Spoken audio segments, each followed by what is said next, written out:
آج ذی الحجہ کی 3 تاریخ ہے، گویا کہ ٹھیک ایک ہفتے کے بعد عید الاضحیٰ آ رہی ہے۔ دیکھیے اسلام میں جو 4 عبادات فرض کی گئی ہیں، جو 4 ارکان ہیں، ایک رکن تو ہے جس کا تعلق ہے عقیدے سے، کلمہ شہادت، اور 4 ارکان وہ ہیں جن کا تعلق عبادات سے، نماز، روزہ، حج اور زکوٰۃ۔ ان میں ایک عجیب قسم کی تقسیم ہے، مثلاً 1 2 جمع 2 کی تقسیم بنتی ہے۔ 2 عبادات ان میں سے وہ ہیں جو ہر مسلمان پر فرض ہے، امیر ہو، غریب ہو، مرد ہو، عورت ہو، ہر ایک پر فرض ہے، نماز اور روزہ، یہ دونوں چیزیں ہر ایک پر فرض ہیں۔ لیکن 2 وہ ہیں کہ جو صرف صاحب استطاعت لوگوں پر فرض ہے، وہ عام نہیں ہے۔ جو صاحب نصاب ہیں ان پر زکوٰۃ ہے، جو صاحب استطاعت ہیں، حج کرنے کی استطاعت رکھتے ہیں، ان پر حج ہے۔ اس میں 2 جمع 2 کی ایک تقسیم اور آتی ہے، ایک اور اعتبار سے۔ قرآن میں زیادہ ایمفیسس 2 عبادات پر ہے، نماز اور زکوٰۃ۔ اقیموا الصلاۃ وآتوا الزکاۃ، اقیموا الصلاۃ وآتوا الزکاۃ، اقیموا الصلاۃ وآتوا الزکاۃ، یقیمون الصلاۃ ویؤتون الزکاۃ۔ یہ گویا کہ بندھا ہوا ہے ایک جوڑا، جبکہ یہ صورتحال جو ہے روزے کی بھی نہیں ہے اور حج کی بھی نہیں ہے۔ صلاۃ اور زکوٰۃ کا حکم بے شمار مرتبہ قرآن میں آیا، اور روزے کے سارے احکام ایک مقام پر سورہ بقرہ کے 23 رکوع کی 6 آیات میں سب کا سب بیان ہوئے۔ باقی تو بعض جگہوں پر اس کا صرف اس اعتبار سے تذکرہ ہے کہ اگر کوئی کفارہ ادا کرنا ہے اس کے لیے اتنے روزے رکھ لو، ورنہ یہ ہے کہ روزے کا اپنی جگہ پر مستقل بذات جو ہے وہ ذکر یا حکم موجود نہیں۔ اس اعتبار سے غور کیجئے، حج کا معاملہ بھی یہی ہے۔ وہ ایک تو یہ کہ سورہ آل عمران میں اس کی فرضیت کا ذکر آیا، وہ میں نے آیات آپ کو پڑھ کر سنائی ہیں، 2 آیات، ان پر ابھی گفتگو کریں گے۔ سورہ بقرہ کے 24ویں اور کچھ 25ویں رکوع میں کچھ اس کے مناسک بیان ہوئے،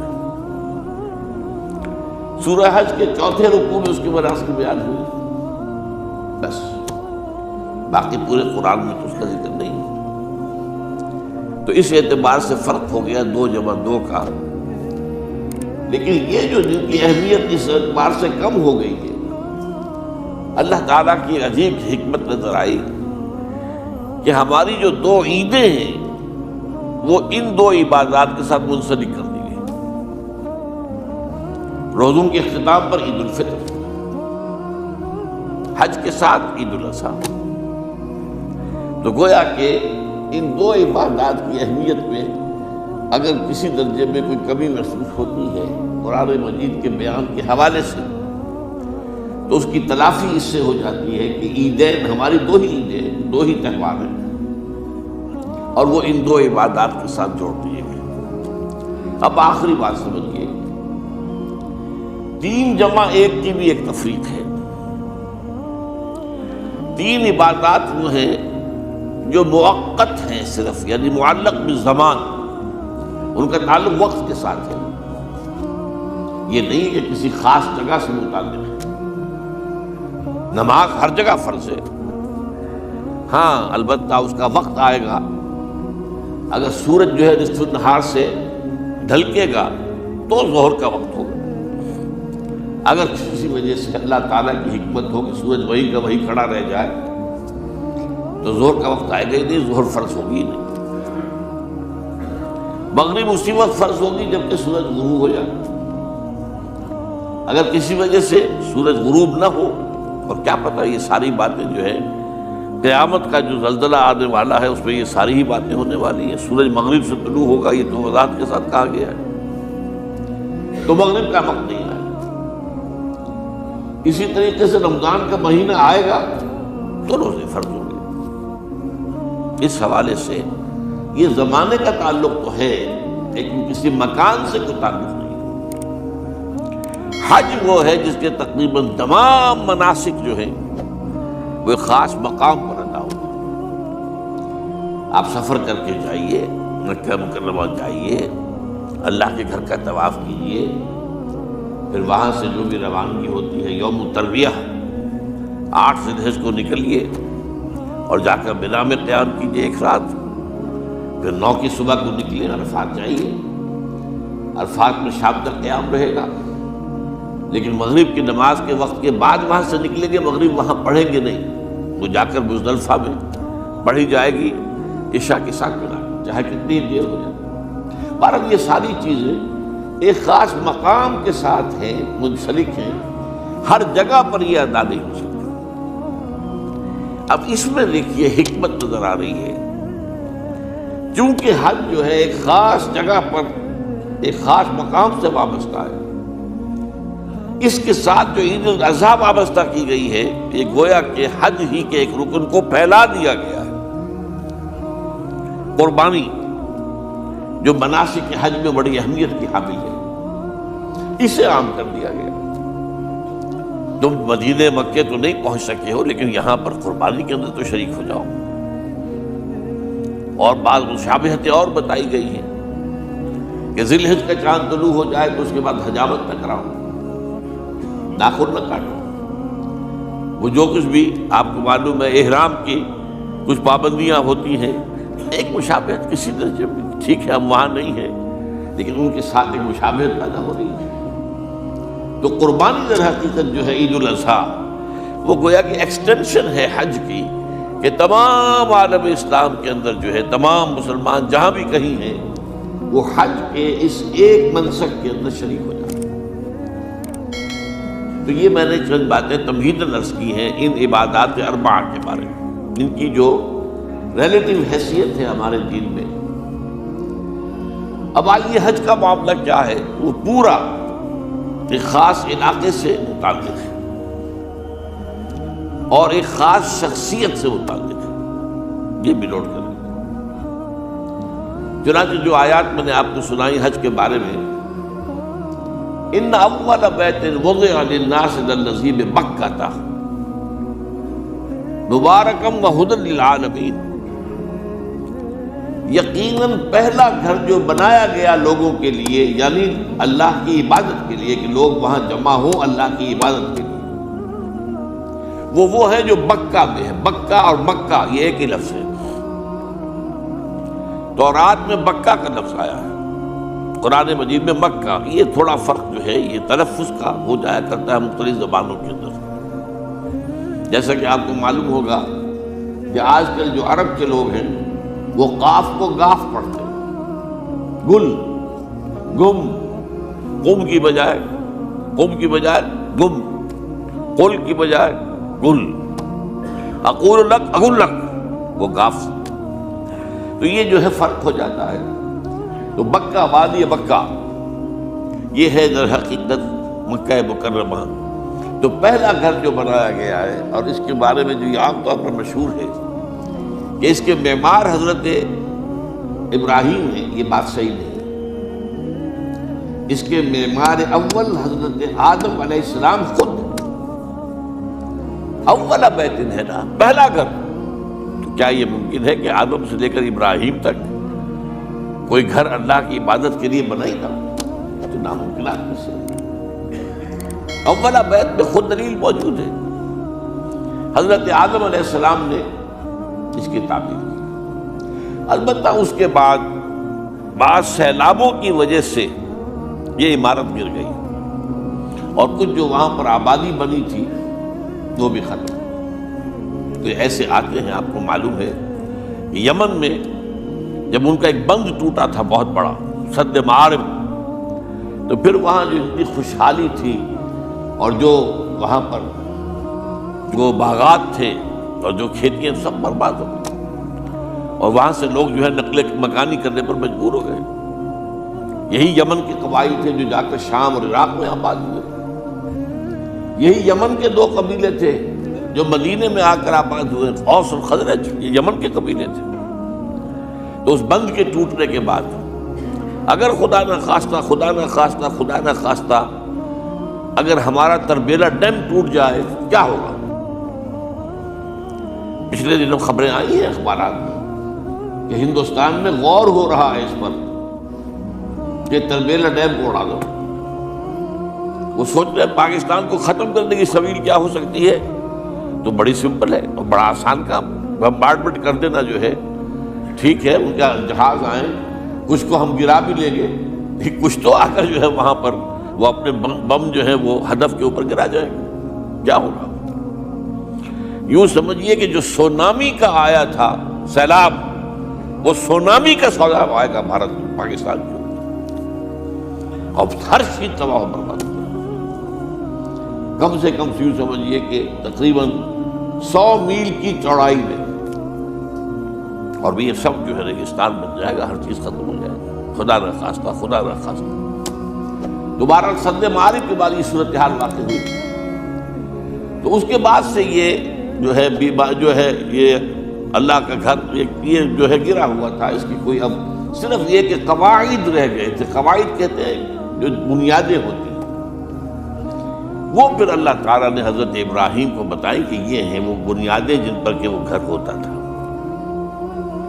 وَإِذْ يَرْفَعُ إِبْرَاهِيمُ الْقَوَاعِدَ مِنَ الْبَيْتِ وَإِسْمَاعِيلُ، ان بنیادوں پر حضرت ابراہیم اور اسماعیل نے مل کر دو معماران حرم نے یہ عمارت جو ہے دوبارہ تعمیر کی ہے. تو گویا کہ حضرت ابراہیم علیہ السلام معمار دوم ہے، معمار اول اس کا جو ہے وہ خود حضرت آدم علیہ السلام. فیہ آیات بینات مقام ابراہیم، مقام ابراہیم ہے. جو بھی وہاں گئے ہیں انہوں نے دیکھا ہے کہ ایک پتھر تھا جس پر کھڑے ہو کر حضرت ابراہیم علیہ السلام تعمیر کر رہے تھے. اب آج تو آپ کو معلوم ہے اسکیفولڈنگ لگ جاتی ہے، بانس لگ گئے، یا آج کل تو جو ہے پائپ جو ہے لوہے کے اس سے لگا کر، تو جیسے جیسے عمارت اٹھتی جا رہی ہے اسی طریقے سے اس کے ساتھ جو ہے وہ چل رہے ہیں اور ان کے اوپر کھڑے ہو کر تعمیر ہو رہی ہے. تو اس وقت کچھ نہیں تھا. تو ایک پتھر ایسا تھا کہ جو خود بخود اٹھتا تھا اللہ تعالیٰ کے اٹھانے سے، یا یوں کہیے کہ ملائکہ کے اٹھانے سے، اور اسی پر حضرت ابراہیم کھڑے ہو کر وہ پتھروں کے اوپر پتھر رکھتے جا رہے تھے. اور اس کی وجہ سے اس پتھر کے اوپر کتنی دیر کھڑے رہنا ہوا ہوگا حضرت ابراہیم علیہ السلام کا کہ اس پر ان کے پاؤں کے نشان بن گئے. وہ ہے مقام ابراہیم، جو آپ نے دیکھا ہوگا کہ وہاں ایک بہت خوبصورت قسم کا ایک پنجرا سا بنا ہوا ہے اور اس کے اندر وہ مقام ابراہیم ہے. اور جب بھی طواف کرتے ہیں تو طواف کے بعد 2 رکعتیں جو ہے وہ پڑھی جاتی ہے ابراہیم، مقام ابراہیم کے پیچھے جتنا بھی قریب تر ہو کر پڑھا جا سکے، لیکن بہرحال رخ ہوتا ہے. تو فیہ آیات بینات مقام ابراہیم ومن دخلہ کان آمنا. تو ایک تو یہ کہ وہ نشانیاں ہیں وہ اللہ تعالیٰ جن لوگوں کی کہ دل کی آنکھ کھلی ہو، روحانی آنکھیں کھلی ہو، ان کو دکھاتا ہے. اور ایک وہ ہے کہ جو ہماری ان سامنے کی ظاہری آنکھوں کو بھی نظر آتی ہے. یہ نوٹ کر لیجئے کہ یہ مقام امن کا گہوارہ رہا ہے. عرب میں لوٹ مار، قتل، غارت، قتل کے بدلے میں قتل، پھر قتل کے جواب میں قتل چلتا تھا. لیکن اس وقت بدترین دور میں بھی عربوں کا معاملہ یہ تھا کہ کوئی شخص فرض کیجئے کہ وہ کئی مہینے سے اپنے باپ کے قاتل کو ڈھونڈ رہا ہے تاکہ قصاص لے سکے، بدلہ لے سکے، اسے قتل کر سکے. اسے کہیں نظر نہیں آ رہا، اچانک حرم میں نظر آ جاتا ہے، وہاں وہ نقصان نہیں پہنچائے گا اسے. یہ امن کا گھر ہے. اللہ تعالیٰ نے اسے امن کی جگہ بنایا ہے. بلد الامین کہا گیا ہے، امن والا شہر. تو یہ جو ہے یہ تو آج تک بھی اس کی جو برکت ہے وہ نظر آتی ہے. وَمَن دَخَلَهُ كَانَ آمِنًا وَلِلَّهِ عَلَى النَّاسِ حِجُّ الْبَيْتِ مَنِ اسْتَطَاعَ إِلَيْهِ سَبِيلًا. اور اللہ کا حق ہے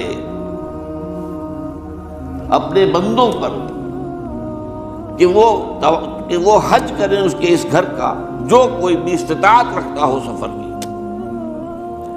اگر زیادہ راہ ہے، خرچہ ہے، جانے آنے کے اخراجات مہیا ہیں، اور یہ کہ آپ پیچھے جن کو چھوڑ کر جا رہے ہیں ان کے لیے بھی اتنے وقت کا جو ہے وہ انتظام ہے کھانے پینے کا، گزارے کا، نان نفقے کا، تو آپ پر حج فرض ہو گیا۔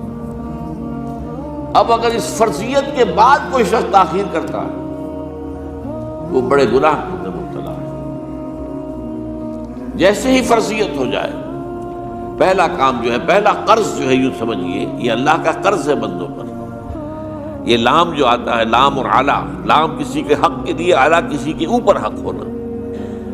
وَلِلَّهِ عَلَى النَّاسِ حِجُّ الْبَيْتِ مَنِ اسْتَطَاعَ إِلَيْهِ سَبِيلًا، یہ تو اللہ کا حق ہے لوگوں پر، لوگوں کے ذمے، یہ قرض ہے اللہ کا کہ اس کے گھر کا حج کریں، جائیں، طواف کریں، اور جو بھی اس کے مناسک ہیں ادا کریں، اور وہیں پر قربانی کا بھی ہے۔ لِيَشْهَدُوا مَنَافِعَ لَهُمْ وَيَذْكُرُوا اسْمَ اللَّهِ فِي أَيَّامٍ مَّعْلُومَاتٍ عَلَىٰ مَا رَزَقَهُم مِّن بَهِيمَةِ الْأَنْعَامِ فَكُلُوا مِنْهَا وَأَطْعِمُوا الْبَائِسَ الْفَقِيرَ، اسی کے اندر جو ہے مناسک کے اندر قربانی بھی ہے۔ افریقہ میں آپ کو معلوم ہے، شمالی افریقہ میں زیادہ تر لوگ جو ہیں جیسے کہ ہندوستان پاکستان میں ویسے ہیں، لیکن آپ جنوب میں چلتے جائیے تو رنگ گہرا ہوتا چلا جائے گا، انتہائی سیاہ رنگ بھی ہے، سب آ رہے ہیں، شکلیں جدا ہیں، زبانیں جدا ہیں، لیکن سب کے سب جو ہے ایک ہی نغمہ ان کی زبان پر ہے ایک ہی نغمہ، کہیں واضح کہیں مبہم، وہ ایک ہی مذہب، لبیک اللہم لبیک لبیک لا شریک لک لبیک ان الحمد والنعمت لک والملک لا شریک لک۔ اب یہ ترانہ ہے، توحید کا ترانہ ہے، اور گونج رہی ہے اس وقت، آپ اندازہ نہیں کر سکتے کہ وہ پوری سرزمین گونج رہی ہوگی اس ترانے کے ساتھ، کیونکہ تھوڑی دیر کے بعد نئے قافلے داخل ہو رہے ہیں۔ ابھی ایک قافلہ جو ہے اس نے سعی مکمل کی ہے، شامل ہو گیا، بلکہ اس کے دوران ہی ابھی اس کا ختم نہیں ہوا کہ تیسرا قافلہ چلا رہا ہے۔ وہ تو یہاں تو ظاہر بات ہے کہ میں نے چونکہ ایک نقشہ اپنی نگاہوں سے دیکھا ہے مدینہ منورہ سے اور مکہ مکرمہ جاتے ہوئے رات کے وقت، کہ کہیں جو ہے وہ روشنیوں کی وہ قطار ٹوٹتی ہی نہیں تھی، مسلسل معلوم ہوتا ہے کہ سڑک کے اوپر گاڑی ہے، مسلسل، کہیں اس کے اندر وقفہ ہی نہیں۔ اتنے بڑے پیمانے پر لوگ جمع ہو رہے ہیں، زبانیں جدا ہیں، ایک دوسرے کی زبان نہیں سمجھتے، لیکن ایک زبان اور بھی ہوتی ہے جو بغیر بولے سمجھ میں آتی ہے، اس سے معلوم ہوتا ہے سب کے لیے محبت ہے، ہمارے بھائی ہیں، تمام مسلمان ہیں۔ بعض کے اندر یہ محبت کا جذبہ زیادہ ہے۔ ترکوں میں انڈو پاکستان کے لوگوں کے لیے بہت محبت ہے۔ اب وہ بات جو نہیں کر سکتے، سمجھا نہیں سکتے، لیکن ان کی آنکھوں سے، ان کے انداز سے وہ محبت ٹپکی پڑتی۔ تو عالمگیریت جو ہے اسلام کی، ہمگیریت، عالمگیریت، آفاقیت، اس کا جو مظہر نظر آتا ہے وہاں کا۔ پھر یہ کہ ہمارے ہاں کی جتنے بھی فرقہ بندیاں ہیں وہ وہاں ختم ہو جاتی ہیں۔ وہاں اہل حدیث ہیں، حنفی ہیں، مالکی ہیں، شافعی ہیں، حنبلی ہیں۔ یہ کام بھی کیا ہے آ کر انہوں نے آل سعود نہیں، ورنہ اس سے پہلے جو ہے وہ 4 مصلے علیحدہ تھے، وہاں پر 4 جماعتیں علیحدہ ہوتی تھی۔ یہ حنفی مصلی ہے، یہاں پہ حنفی امام ہے وہ پڑھائے گا، یہ شافعی مصلی ہے، شافعی امام ہے وہ نماز پڑھائے گا۔ تو یہ جو ایک تفریق تھی وہاں بھی موجود تھی، انہوں نے ختم کیا، ایک امام کے پیچھے جماعت ہوگی، اسی میں حنفی بھی ہیں، مالکی بھی ہیں، شافعی بھی۔ کچھ ہیں لوگ جو زیادہ، جن کے اندر کچھ زہر زیادہ گھل گیا ہے فرقے واریت کا، وہ پھر نہیں نماز پڑھتے، وہاں پر محروم رہتے ہیں، اس کی فضیلتوں کو چھوڑ کر جا کر کہیں اپنے جو ہے گھروں پر جہاں ٹھہرے ہوئے وہاں جا کے نماز پڑھ لیتے ہیں کہ یہ جو ہے وہابی ان کے پیچھے ہماری نماز نہیں ہوتی۔ لیکن نہیں، عام طور پر ایسا نہیں ہے، عام طور پر سب لوگ جمع نماز پڑھ۔ اور ایک سب سے بڑا مشاہدہ جو ہوتا ہے، جو مجھے سب سے پہلے ہوا تھا پہلے حج میں، یہ 1962 کی بات ہے، تو میں نے محسوس کیا کہ یہ نماز کے اندر اختلافات جو ہے اسلام مسلمانوں میں صرف اتنے ہیں کہ جس سے جماعت نہیں ٹوٹتی۔ اختلافات ہے، رفع یدین ہے یا نہیں ہے، آمین بالجہر ہے یا نہیں ہے، اختلافات تو ہیں، لیکن جماعت نہیں ٹوٹتی۔ وہ جو ڈرل ہے، ڈرل جیسے کہ ڈرل ہوتی ہے، آرمی پریڈ ہو رہی ہے، وہ ڈرل ختم نہیں ہوتی۔ ایسا نہیں ہے، میں نے جب سوچا اگر کسی مسلک کے نزدیک رکوع بھی دو ہوتے جیسے سجدے دو ہیں تو وہ لوگ تو ایک رکوع کے بعد دوسرا رکوع کرتے اور باقی لوگ سجدے میں چلے گئے ہوتے، جماعت ٹوٹ جاتی۔ یا اگر کسی کے نزدیک ہر رکعت کے اندر جیسے رکوع ایک ہے سجدہ بھی ایک ہی ہوتا تو کچھ لوگ تو ایک سجدہ کر کے کھڑے ہو جاتے اور دوسرے لوگ جو ہے دوسرا سجدہ کر رہے ہوتے، جماعت ٹوٹ جاتی۔ تو یہ میں سمجھتا ہوں کہ کس کی حکمت ہے، کس نے یہ طے کیا کہ ٹھیک ہے آپ میں رنگا رنگی بھی ہو، اے ذوق اس چمن کو ہے زیب اختلاف سے، اختلاف بھی ہے، رفع یدین بھی ہو رہا ہے، آمین بالجہر بھی ہو رہا ہے، نہیں بھی ہو رہا ہے، سب کچھ ہے، لیکن وہ اجتماعیت نہیں ٹوٹ رہی۔ یہ وہ یوں سمجھیے کہ یہ زندہ معجزہ ہے اسلام کا کہ 1400 برس بیت گئے ہیں اور کتنے بڑے علاقے میں یہ اسلام پھیلا ہے، اور یہ کہ مختلف مسالک وجود میں آئے، اس میں کوئی شک نہیں ہے۔ حنفی ایک علاقے کے اندر آپ کو ملیں گے صرف شافعی، ہندوستان کا بھی مغربی ساحل میں صرف شافعی ملیں گے آپ، اس سے آگے آپ جائیے چونکہ یہ عرب تاجروں کے ذریعے سے ایمان لائے ہیں یہ لوگ، سری لنکا کے لوگ ہیں، انڈونیشیا کے لوگ ہیں، ملیشیا کے لوگ، سب شافعی ہیں۔ ہندوستان میں چونکہ اوپر سے شمال سے آیا ہے اسلام، یہ ترکوں کے ذریعے سے آیا ہے اور وہ کٹر حنفی تھے، یہاں حنفیت آئی۔ ترک جو ہے کٹر حنفی، یہ ترکی تو تھے جو آئے تھے۔ یہ کون تھا؟ محمود غزنوی کون تھا؟ سبکتگین کون تھا؟ الپتگین کون تھا؟ بختیار کاکی کون تھا؟ قطب الدین بختیار، یہ کون تھے؟ سب ترک۔ اور ترک بھی کون؟ غلامان، خاندان غلامان یاد کیجیے۔ لیکن بہرحال ان کے ذریعے سے جو اسلام ان کے ساتھ آیا ہے وہ خالص حنفی اسلام، کوئی حرج نہیں۔ وہاں جا کر سب جمع ہو جاتے ایک وحدت کے اندر۔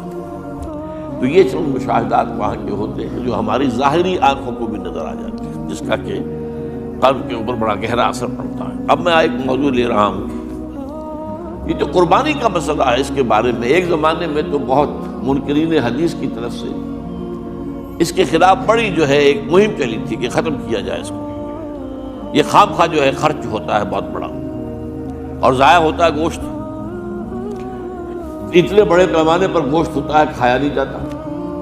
اچھا ایک زمانے میں فریج بھی نہیں تھے، یہ بھی نہیں کہ آپ محفوظ کر دیں، گوشت ضائع بھی ہو سکتا تھا، اور بھی چیزیں جو ہے وہ گوشت کی وہ صحیح طور سے استعمال نہیں ہوتی تھی۔ تو اس کے اوپر بڑا پروپیگنڈا منکرین حدیث کا رہا کہ یہ جو ہے قربانی صرف حج کے موقع پر ہے۔ میں اس کی نفی کے لیے آج آپ کو بتا رہا ہوں کہ سورہ حج کے اندر جو دو رکوع ہیں، ایک چوتھا ایک پانچواں، چوتھے رکوع میں بھی قربانی کا ذکر ہے، پانچویں میں بھی قربانی کا ذکر ہے۔ یہ ایک دم جو ہے ایک جگہ پر جو دو طرح کی قربانیوں کا ذکر ہو رہا ہے، یہ کیوں ہو رہا ہے؟ چوتھے رکوع میں وہ مناسک حج کے ساتھ اس کا ذکر ہے، وہاں جو فرمایا گیا لِيَشْهَدُوا مَنَافِعَ لَهُمْ وَيَذْكُرُوا اسْمَ اللَّهِ عَلَىٰ مَا رَزَقَهُم مِّن بَهِيمَةِ الْأَنْعَامِ فِي أَيَّامٍ مَّعْلُومَاتٍ عَلَىٰ مَا رَزَقَهُم مِّن بَهِيمَةِ الْأَنْعَامِ فَكُلُوا مِنْهَا وَأَطْعِمُوا الْبَائِسَ الْفَقِيرَ۔ وہاں پہ قربانیاں دو، پھر اللہ کا نام لو ان جانوروں پر جو اللہ نے تمہیں عطا کیے ہیں، ان جو معین دنوں کے اندر دو، فی ایام معلومات، اور پھر اس میں سے خود بھی کھا، اور جو ہے جو جیسے صدقہ کا گوشت ہوتا ہے وہ نہیں ہے، وہ قربانی کا گوشت ہے، اس میں سے آپ خود بھی کھائیں اور غرباء کو کھلائیں، غریبوں کو دیں، مساکین کو دیں۔ تو یہ پورا حکم آ چکا چوتھے رکوع کے اندر۔ پانچواں رکوع پورا کا پورا جو ہے وہ عید الاضحیٰ پر ہے میرے نزدیک۔ یہی حکمت صوم کے بارے میں ہے کہ وہاں جب ایک حکم تکرار کر کے آیا کہ پہلے فرما دیا گیا فَمَنْ كَانَ مِنْكُمْ مَرِيضًا أَوْ عَلَىٰ سَفَرٍ فَعِدَّةٌ مِّنْ أَيَّامٍ أُخَرَ، اگر بیمار ہو کوئی اور یہ یا کہ سفر پر ہو تو وہ تعداد دوسرے دنوں میں پوری کرے۔ پھر کیا وجہ دوبارہ آ رہا ہے؟ شَهْرُ رَمَضَانَ الَّذِي أُنزِلَ فِيهِ الْقُرْآنُ هُدًى لِّلنَّاسِ وَبَيِّنَاتٍ مِّنَ الْهُدَىٰ وَالْفُرْقَانِ فَمَنْ شَهِدَ مِنكُمُ الشَّهْرَ فَلْيَصُمْهُ وَمَنْ كَانَ مَرِيضًا أَوْ عَلَىٰ سَفَرٍ فَعِدَّةٌ مِّنْ أَيَّامٍ أُخَرَ۔ کیوں؟ یہ تو ادبی اعتبار سے یہ کلام کا عیب شمار ہوتا ہے، تکرار بلا کسی سبب کے، نہیں سبب کے بغیر نہیں ہے۔ وہاں کیا تھا؟ وہاں ان دو رعایتوں کے ساتھ تیسری بھی شامل تھی کہ اگر صحیح ہو اور مقیم ہو پھر بھی روزہ نہ رکھو تو ایک مسکین کو کھانا کھلا دو. یہ رعایت ختم ہوئی ہے رمضان کے روزے کے ساتھ. اب رکھنا پڑے گا روزہ. اور اگر بیمار ہو یا سفر پر ہو تو ٹھیک ہے، دوسرے دنوں میں پورا کرو، پورا کرنا لازم ہے اس کا. تو یہ چیز جو ہے یہ در حقیقت کسی وجہ سے ہوتی ہے. بالکل یہی بات ہے سورہ حج کے چوتھے رکوع کے اندر وہ جو قربانی ہے حج کے ساتھ اس کا ذکر آ چکا. اب سنیے یہ جو آ رہا ہے، فرمایا وَلِكُلِّ أُمَّةٍ جَعَلْنَا مَنْسَكًا، ہر امت پر ہم نے ایک جو ہے قربانی کا معاملہ نازل وہ جو ہے فرض کیا ہے. میں نے چونکہ آج شروع میں کہا تھا کہ صوم اور حج میں کچھ مشابہتیں ہیں. دیکھیے صوم کا حکم بھی آیا تھا تو کس طور سے آیا تھا؟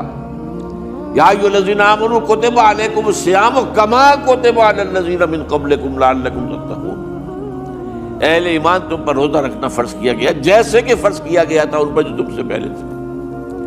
یہاں پر اسی حوالے سے بات ہو رہی ہے کہ اے مسلمانوں یہ قربانی صرف تم پر فرض نہیں کی جا رہی، یہ تو ہر امت پر، ہر نبی ہر رسول کی امت. وَلِكُلِّ أُمَّةٍ جَعَلْنَا مَنْسَكًا لِيَذْكُرُوا اسْمَ اللَّهِ عَلَيْهَا، تاکہ وہ نام لیں اللہ کا، عَلَىٰ مَا رَزَقَهُم مِّن بَهِیمَةِ الْأَنْعَامِ، جو کچھ اللہ تعالیٰ نے انہیں رزق دیا ہے.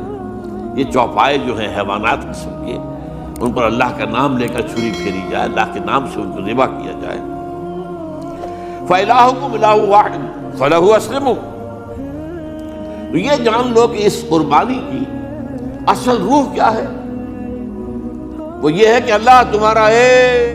اگر آپ کو ہماری ویڈیو اچھی لگی ہو تو ہمارے چینل کو سبسکرائب ضرور کریں. ڈاکٹر اسرار احمد رحمۃ اللہ علیہ کی وفات کے لیے سورہ فاتحہ پڑھ کر کامنٹ میں آمین لکھیں. شکریہ.